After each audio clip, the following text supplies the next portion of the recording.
ከኦልድ ትራፎርድ እስከ ቤተ መንግስት የፕሬዝዳንቱ ያልተጠበቀ ንግግር የማንቸስተር ዩናይትድ ደጋፊዎች ወይም የክለባችሁ ዝና ከኦልድ ትራፎርድ አልፎ የቻይና ቤተ መንግስት መግባቱን ሰምታችኋል ወይም የዓለማችን እጅግ ተጽዕኖ ፈጣሪው ሰውና እንዲሁም ደግሞ የፖለቲካው ቁንጮ ሰው የቻይናው ፕሬዝዳንትም የልባቸው ክለብ ማንቸስተር ዩናይትድ መሆኑን በይፋ ተናግረዋል።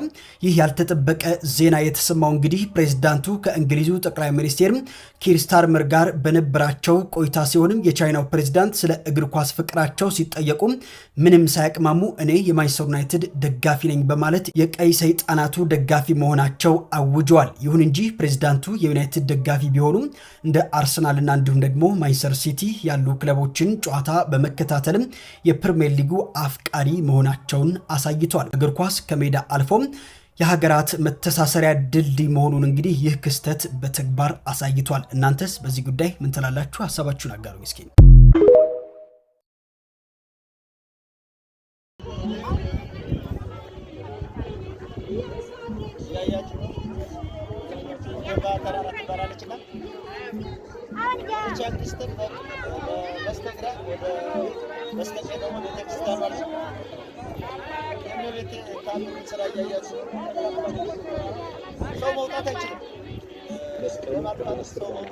ጸሎተ ማርያም ጸሎተ ኪዳኑ ተጸለየበት የገዳም አባቶች ጸሎት በተከታተሉበት የበረከት መስቀል መስቀልን በአንገት ይሰሩ በልብ የሚያስቀምጠው ስትጀምርሃል ስትተኛ የሚጠብቅሃል ስትነሳ የሚያነጋግርሃል።